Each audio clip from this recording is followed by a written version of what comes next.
Welcome to Clockers. It's a podcast about television seasons that changed the medium. This is our inaugural episode, and we're starting with True Detective, Season 1. It's a season that didn't just succeed, it redefined what television could be.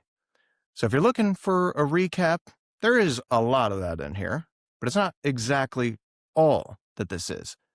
This is a lot about why this season still matters, how it was built, and why nobody's been able to do it again. Happy New Year. Let's clock in.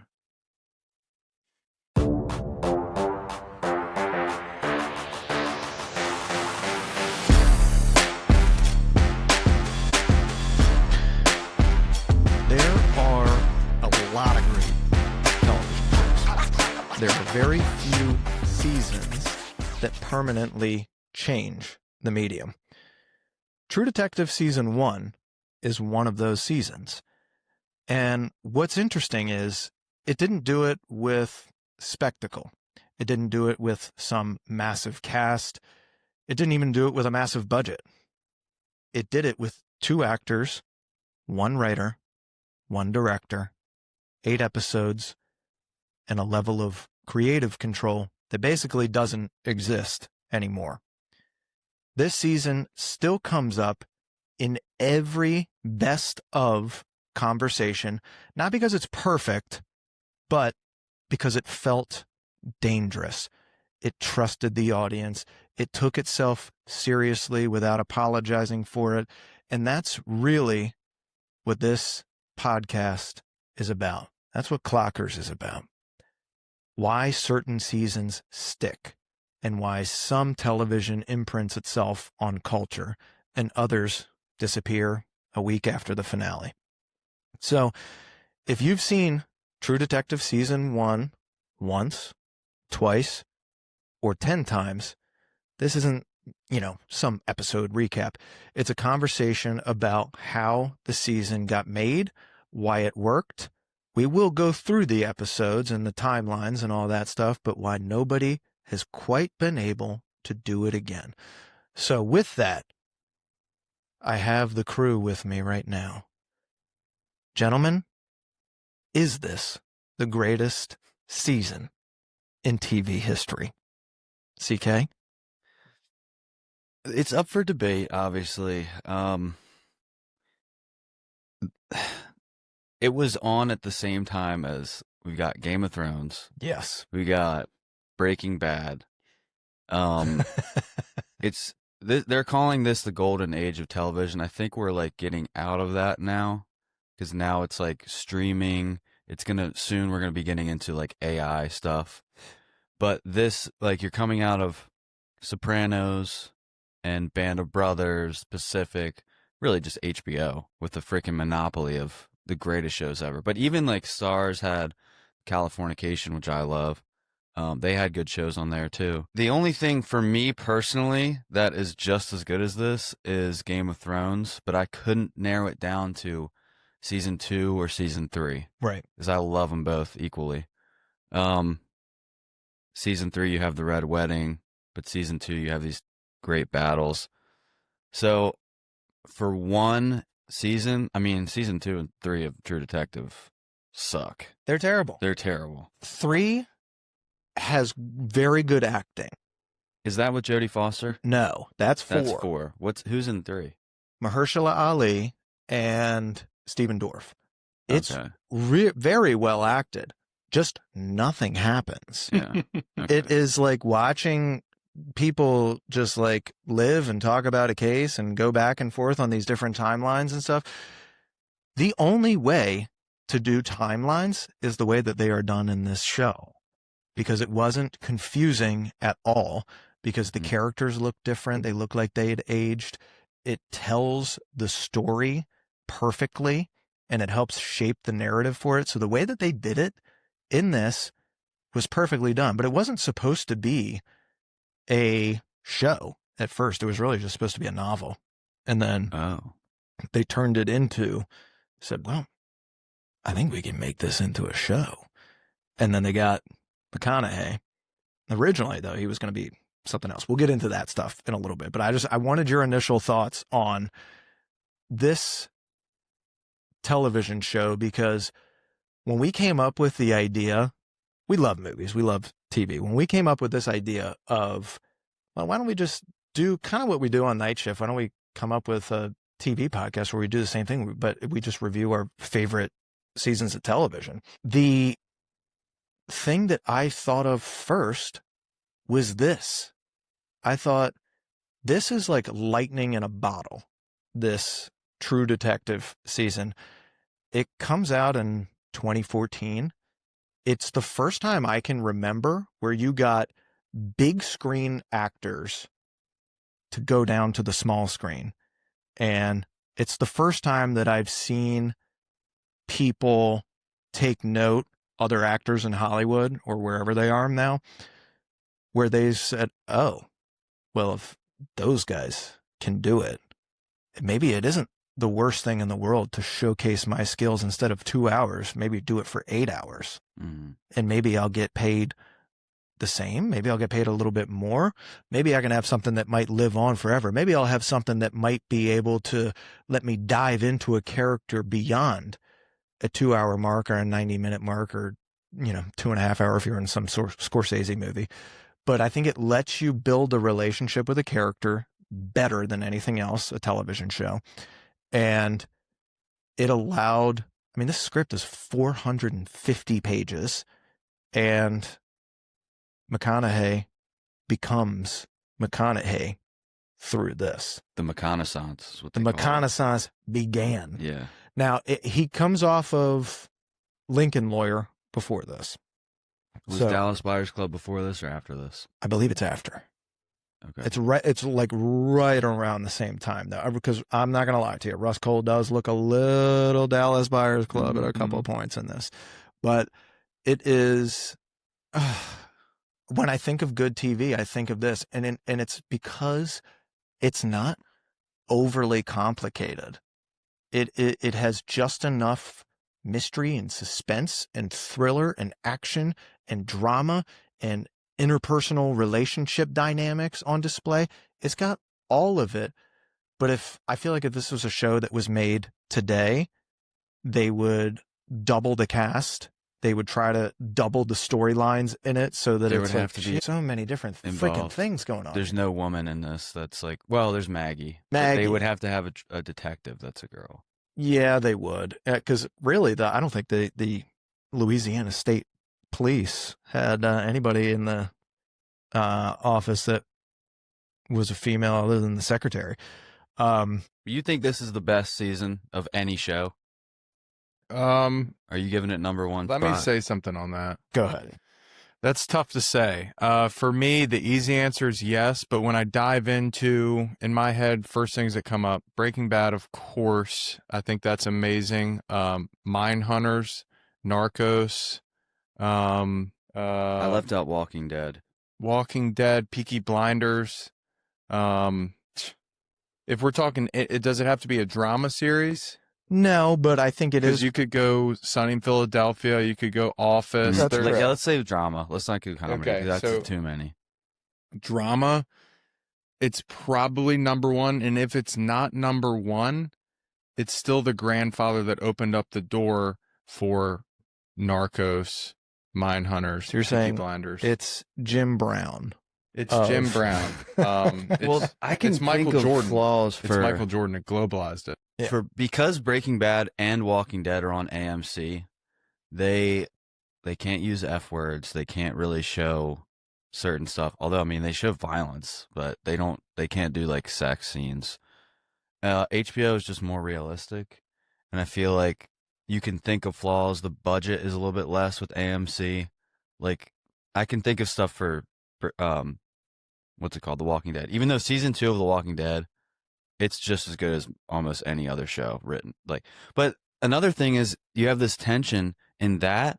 You can kind of do it in Game of Thrones. There's two guys. Like it's a really good writing trope. You have two strong male characters. In The Walking Dead, there are also two cops. Yep. And they're both trying to fuck the same girl. What is that, dude? Yeah, What is it yeah. with these cops? Classic cops. Yeah. Well, Are you talking about seasons of television that really stick out? that were really good. So I have a bevy of them that Mhm. stick out. When I thought about this pod, naturally the idea is like, all right, well, think of all the best seasons of television. And first place I go is the stuff that sticks with me. It's usually a little bit darker. I don't really focus too much on the comedy stuff, but you mentioned Sopranos, The Wire, Stranger Things True has Blood. taken over. True Blood was great during its run. Dexter. Mm. You have a lot of different things that most of them end up being HBO. Yellowstone. I will say, like, what HBO figured out was a formula that audiences craved. And so you knew when an HBO show is coming out, Mm-hmm. I'm instantly interested. Whether it's good or not depends on a lot of different factors. But what made this so likable, this had more views than any other season of television for HBO since Band of Brothers in 2001. So when we're talking like 11 million people watching this per More episode. Than Sopranos? Per episode. So this season of TV was pre-streaming, so I think that helps it have a little bit longer legacy, because then you do kind of build up that I don't know, what do you want to call it? Anticipation. Suspense. You build up the suspense, but you also get a little bit more time to develop a relationship with the characters versus the streaming world. Now, I can still go on Netflix and watch Stranger Things and hang out with Steve Harrington and Nancy Wheeler and the whole gang, but it's not appointment television the way that it used to be. Mm-hmm. And I don't know that my brain would want appointment television anymore, because I kind of want it all now because I'm used to having it now. But it does resonate longer when you've had a chance to let stuff breathe. But what this one did so well, it was uniquely singular in the creative components of it. So what I mean by that is every other show has a million writers on it. They have a million producers. You got the studios always like, no, I want you to do this. I want you to do that. These guys had complete creative control. There was one writer. There was one director, not a bunch of them doing, like, even the new True Detective, it's like a new director for every episode or something like. It's crazy. It's exhausting. Think about that. But that's why this one resonates so well, because it is the same theme throughout. And there's no like, why did they do that? Or, that doesn't make a whole lot of sense, because it's the same person writing it. You don't have 50 different people on there saying, well, what if we do this or throw this character in there, just making up shit to make it up and throw red herrings in and confuse the audience or give them something like, oh, we gotta see how it goes next week, like soap opera television. You know what I mean? It's not like that. And so when I think best seasons ever, I think peak HBO, I think of this show. I think it became shorthand for quality in television. So when you think quality in television, I think most people that are our age that were really into this, I think they think True Detective. It's got to be in their top 5. This first season did so well and was so perfect. It has created the expectation that every other subsequent season would be really good, and they have all sucked. And you touched on this earlier, how this was the breakout for McConaughey. I think for the whole SAG, every single actor there is, it gave hope that, hey, you don't have to be pinholed forever. Right. If you do a show like this and you get 8 hours instead of 2, you can change your whole MO. And he's the first. So this show is a first in many ways. 100%, dude. I think it just gave him the room to explore the character further and to really dive into it. And I think they are both so believable as their characters, Woody Harrelson and Matt McConaughey in this. doesn't hurt that they're friends in real life. They actually vacation together and stuff like that. They knew each other. They're in commercials that. with the AC. They're awesome. And it's also funny too that like who they present themselves as in the show, they're kind of like, you know, roles reversed in real life. Yep. But it's still like just chemistry is off the charts, and there's not too many cooks in the kitchen on this, which I think the more you study television and movies, the more you figure out how much involvement there is with it. There's editors and producers and all these different people that have their own opinion and say and stuff. And it just makes it way more difficult. If you're going to make really good art, I think you have to trust the artist and not just let everybody come in and have their own say. You're not going to be able to please everybody. And that's how these guys figured it out. They just didn't put everybody in. It might not be perfect, but when you let one guy do it or two, it's a consistent message and it's easy to digest as the audience. Agreed. Yeah, and you can think of like all these great shows, when they're at their peak, that's how they're operating. And then when they start to fall off, it's when either they get past the point that the book was at and now they have to start making shit up. Yes. Game of Thrones. Yep. Or The Walking Dead. They've gotten past the comics and now they're just making shit up. They kill characters that are alive in the comics and you're like, well, what do we do now? So they don't know what they're doing in the season. With this, you have the one author. The whole theme is set up to go for that one season. So they got it. They got it. It's good. It's also like there, and this might bother some people because we now, like if it were to get made today, like I said, you would have a lot more writers, you'd have a lot more cast involvement, you'd probably have there's multiple storylines in this, but you'd have probably more vantage points. Well, all right, what's Maggie up to? Let's go spend an episode with, Beth for whatever reason. Like you get way too much in depth on characters that don't really matter. The thing that resonates with this is the patience. I think they let the story breathe and they let the story be told, and you're allowed to think for it. You're not just distracted by action here, what this person say. Oh, wait, I didn't catch it. You don't really have to like rewind stuff. You also don't have to do any freaking homework on it. Like some of these new shows are like, what is this about? And God forbid it's on Disney Plus and it's going to be another Marvel prequel series, or now we've got a Hulk lawyer, Mrs. Hulk. It's like, wait, what? Like a lot of this stuff you have to like do homework. Literally just turn this on. If you're into crime, drama, thriller, mystery, suspense, if that's your jam, this is for you. Yeah. This is for you. The things that are left ambiguous, like, I don't really know what the Yellow King and Carcosa is still, but it's kind of supposed to be that way. Like, it's what the fuck is he talking about? Yeah. And I know it's based off of a book. There's a book called The King in Yellow or something like that, but Yep. I think you'd have to read that to kind of understand the reference. But there's enough intrigue with the way that McConaughey keeps interrogating people, and the name comes up, the Yellow King, and with what's happening throughout this story, that you think something's out there, and I don't know what it is.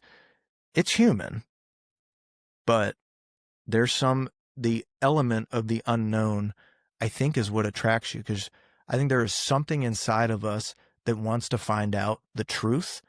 And there's something inside of these characters that they might lose faith in themselves throughout this, start drinking again, whatever it ends up being. But they don't lose faith in justice. Yeah. And they want to find whoever is doing this and bring them to justice. And these guys are not afraid to push the limits in order to do what's right. And that, I think, is what there's a few themes throughout this series. Let me say season rather than series, that resonate with audiences.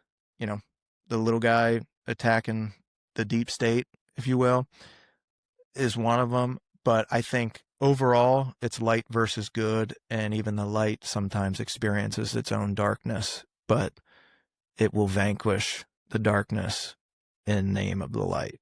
And you just trust these guys to eventually get there. And I think you said this a second ago, the search for truth. I think that's why there's religious undertones in this, because you have Mr. Churchgoer, good old Southern boy, Woody Harrelson. Then you have the nihilistic philosopher and Yes. Russ Cole. Then you have the Yellow King. Then you have the churches they stop at.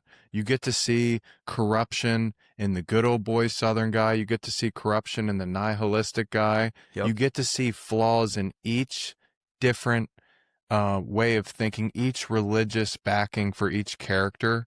And it puts everyone on an even playing ground, which makes it so, I guess, I don't know what the word is, but it makes everybody equitable in this as an audience member, because there's no one set theme or one religion. There's so many different pieces and parts, and they all have flaws and they all have good parts. And it's like you can kind of relax and just set into the movie and just focus on the truth or justice. Yes. Like, you also get to see everybody at their best and worst mhm. too, which is relatable.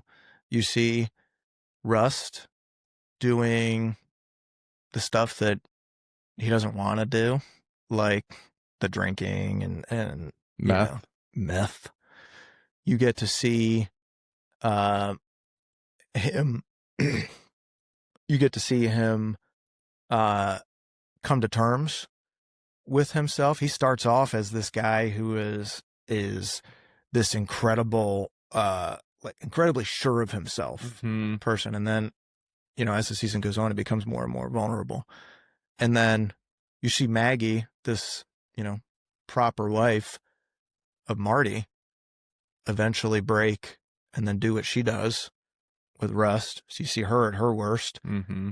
And then you see Marty with his infidelity at his worst. And did you know, sidebar, they didn't really want to do any nudity in that, but HBO was like, you're going to have to. I'm sorry. You're going to do it. You're going to like Darius pulls her boobs out. Yes. So she does that. Beth does whatever she does. You get to see her too. So there's it's not your typical HBO show where you're getting like that every single episode. Yeah. But you do get to see it. And I think it's, I don't know that tasteful is the right word for it, but you do get to see everybody at their best and worst, and more often than not at their worst. And so it makes you feel like, well, if those people can stoop to that level, then, whatever I'm doing is not that bad, So I do think that we do love, as an audience, we love drama. We love nudity, like it or not.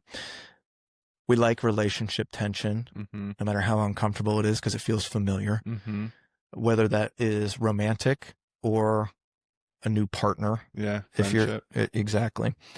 We love to be voyeurs to bad things, even if it's just for a bit, whether it's drugs, violence, sex, murder, the shock value of some of this stuff, the stuff that it's like, oh my God, I can't look away. Though. I want to see.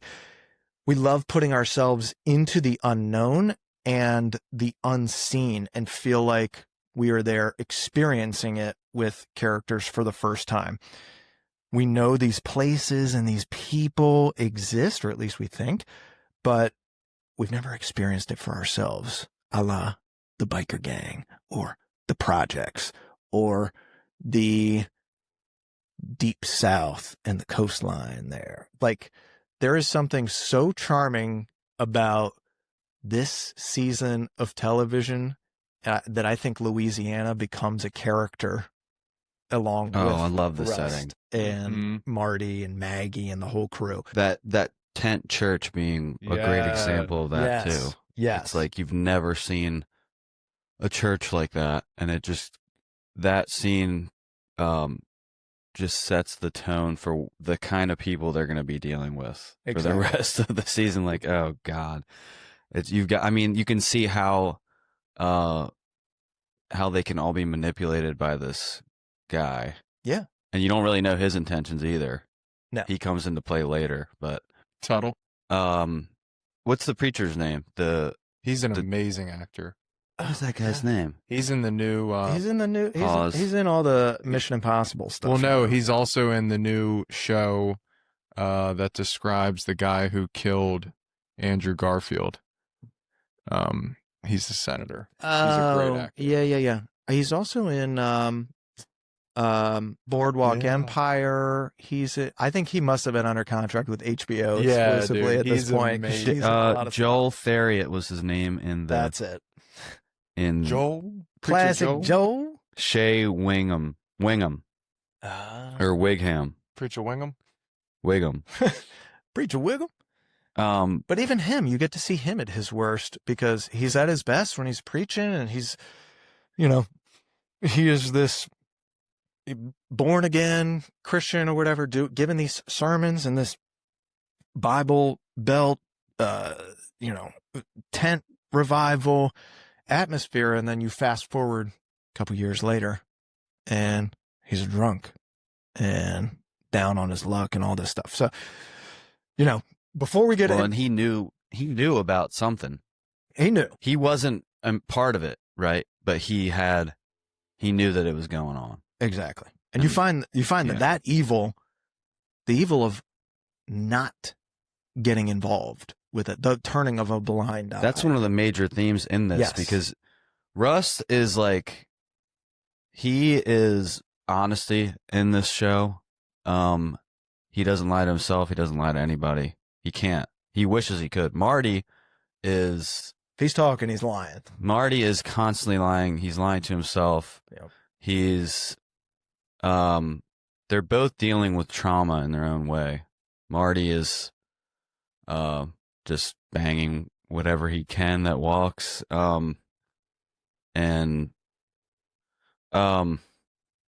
Yeah, what were we talking about though? Why did I bring that up? He's not just lying.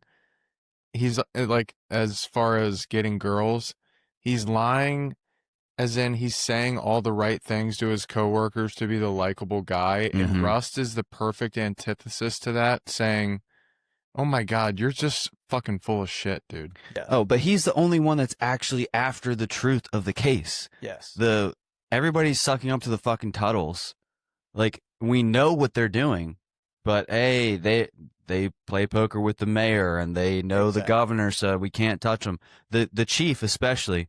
Dude, the one thing that I can't stand in every single detective show, the fucking chief is always like, "You guys, I've given you 1 week. You haven't figured out anything. That's it. You're off the case. Every time. You're off the case." It's like, What? Give him like a month, dude. Yeah. how many cold Every cases show. are there?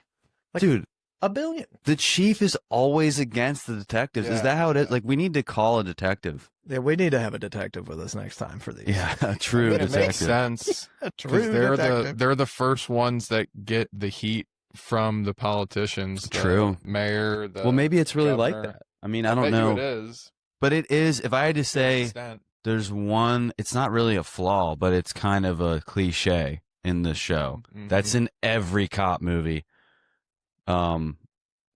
Even in the other guys. Yeah, It's yeah. like literally It's every even single comedy. cop movie. And that guy, I always knew him as the Transformers dad. Yeah. So when I see him, I'm like, what is he doing in this show? I think his name He was good though. Ken Dunn, maybe?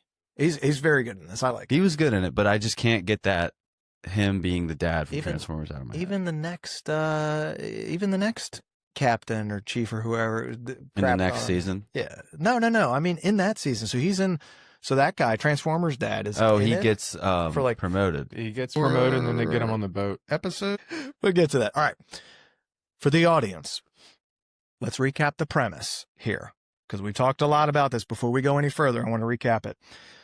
We have two detectives that investigate a ritualistic murder. The case becomes inseparable from who they are. Solving the crime matters a little bit less than surviving it as the season goes on. That's the short version. The long version is in 2012, Louisiana State Police detectives Rust Cole and Marty Hart are brought in to revisit a homicide case that they worked in 1995. As the inquiry unfolds in present day through separate interrogations, the two former detectives narrate the story of their investigation, reopening some unhealed wounds and drawing into question their supposed solving of a bizarre ritualistic murder in 1995. The timelines braid and converge in 2012 as each man is pulled back into the world that they believed that they had left behind. In learning about each other and their killer, it becomes clear that darkness lives on both sides of the law. So, this is a crime, drama, mystery, thriller genre. There is some Southern Gothic and neo-noir elements to it. It's got an oppressive, intimate, but fatalistic tone. It is set in Louisiana. Originally, they were going to do it in Arkansas. Glad that they changed that. I would even throw horror into a little bit of horror. There is a little bit to it. And I think having it be in Louisiana made it so that it's so weird, because Louisiana has this charm to it because it is Southern and the people still have that twang, but it's got that French Cajun piece to it that kind of twists things up a little bit. By the way, well, they have their own religion thing. Yes. It's also the names in this are phenomenal. I mean, God, they nailed every single name in here. The victims, Dora the bad Lang, guys. Reggie Ledoux. Yeah, Reggie Ledoux. That is the most Louisiana I had a name. substitute teacher named Miss Ledoux. So did I. Reggie's mom? We probably the same mom. Yeah. Is she big? I don't remember. Might have been Reggie's mom. You might have been. Might have been Miss from the Reggie. bayou. Down the bayou. Prior to this, I think Louisiana was best known for Waterboy. No, I'm kidding. I just think that, like, it has this charm factor to it. It's also got the water, which is always compelling. Water is always compelling. Anything along the coast, I'm in. The bayou. The bayou, because you know that there's monsters in the water no matter how beautiful it is. The forests are thick and full of unknown, but it's also pretty to look at. You see some people doing really well, the Tuttles. You see some people that are the poorest of the poor. And it just seems like a world where kind of anything can happen, but it's small enough where everybody kind of knows everybody too. And so I think with that, it sets the perfect background for this kind of story and becomes one of the funnest and most interesting characters in the whole story, the setting, which is super unique. There's a lot of decay. There's some industry. There's some emptiness, and a lot of forgotten spaces in this. And frankly, a lot of forgotten people. That's another theme to this that I think resonates with the audience. They're thinking, well, maybe if I was less fortunate, I could have been one of the victims and been forgotten. And there's people out there that would be like, well, whatever, they didn't matter. There's a nobody. And then there's people that are like a Rust Cole who are like, nah, I'm going to find out who did this to Dora Lang and who's doing this to all these people and put an end to it. And I think that's beautiful. Normally, I hate dual timelines too. Mm-hmm. This is done perfectly. Perfectly. Mm-hmm. So good. Perfectly. What's a show that did it that wasn't good.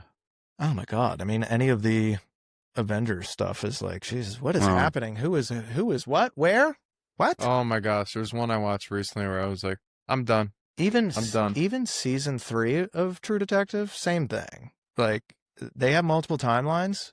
Nobody knows, like, what? Who's doing what?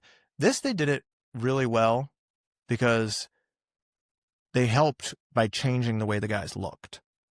If they didn't change the way that the guys looked, maybe it would have been harder, but Maggie looks totally different. It Rust, was very believable. oh, But it was 100%. easier to age them down. Maybe if you have younger actors, it's harder to believe that a younger actor is older. Right. But Yeah. they were like, Middle were age. they 30? Were they 40? It was perfect. And then, because they were both, what, 40 something Yeah, I think so. during this? Around that time. Yeah. Yep. You know, in terms of what kind of viewer this show demands, I think it's got to be, you know, obviously you got to be into the genre. If you're a type of person who doesn't want to watch, you know, this kind of thing, then it's not for you. But people that can have a little comfort in silence and think for themselves rather than have the show tell you every little thing about why. That's why, like, some of the shows that they make now bother me because it's like, dude, I can freaking I'm already gonna know what's gonna happen. I already know what's going to That's the happen. worst. bad. Not with And this. I You had don't no need you idea. to explain a bunch of I things to me still that don't I already understand know. this fully. Really? Yeah. Oh, well, you're not making my point good then. I think every time you watch it, there can be a Well, slightly different interpretation. 'Cause Yes. there is this supernatural religious element throughout the whole thing. There is this religious supernatural element, and your interpretation of what that means can change every time you watch it. I didn't realize the first time I watched it, I was in high school, how good of a person Rust Cole is. He's actually a saint. He only has one thing that he does that's bad, and it's banging Maggie. Everything else he does is literally self-sacrificing because he's given up on his life. He can't have a real life. Yes. His daughter died. He's never going to move on from that. He can't forgive himself. He can't get over the pain. So he is fully committed to basically saving these other kids that are endangered. And he will literally do anything. Like the scariest thing you can think of, like going in undercover, doing drugs, pretending to be in this biker gang, and then going into a gang neighborhood and just not giving an F. And he's just fully, like I said, self-sacrificing. Like, he is a real hero in this. Yeah. The first time I watched it when I was younger, obviously, you know, he's a hero, but I was like, thought he was more flawed. But really, he's kind of like the most moral person in the show. I think so. I mean, he doesn't have, and Marty points it out a bunch of times, he doesn't have bedside manner No. at all. But he 100% does the right thing outside of the Maggie thing. But in his defense, if a beautiful woman is going to be necking you, like, what am I supposed to do? Hold on. Even the Maggie thing, in She did it on his mind, purpose. maybe he was thinking, look, they're done. I'm going to help her out. I don't think so. I think it was his one. You could be like, well, he did that because he needed to end this cycle of lies that Marty was doing. Too. So it did finally have them Like, confront each someone's other. got to do it. But I think it was his one flaw, and they had to make him like, let's give him one flaw because otherwise he's perfect. But I think it was his one flaw because he does desire a regular life with a good woman and kids, because he can never have it because his girl died. His wife dead, or they just broke? They couldn't take it. They just divorced because of the. And he would always tell Marty, like, you better cherish it, blah blah blah. And he was jealous of Marty's life, and Marty was just pissing it away. Yeah, I mow my own lawn. Yeah, thanks. I don't need you to. But you got to remember, like, Russ had spent a lot of time with Maggie, so he knew she was a good person. He's obviously a very good judge of character too. the way that he goes throughout the season doing the interviews, the interrogations, and being like far and away the number one assist getting confessions. He knows how to connect with people. He knows how to get information out of them. So he knows she's a really good person. He also spends all of his freaking time with Marty, so he knows what Marty's good at and what he's not good at. And despite all of the flaws that both of them have with, you know, just in general humanity, they still care for each other. And they still, and he knows at the end of the day, Marty will have his back, even though it might not feel like it in the moment, or they're going to have fights and they're going to literally. You're talking about Marty and Russ? Yeah. They're literally going to kick each other. They are friends. But he knows I can count on him when I need it. And Marty sure as shit knows he can count on Russ when he needs it. Yeah. That dude is a brick house. So let's take a quick break right here. When we get back, CK and I are going to get into how the show got made, some behind the scenes stuff, and then our deep dive.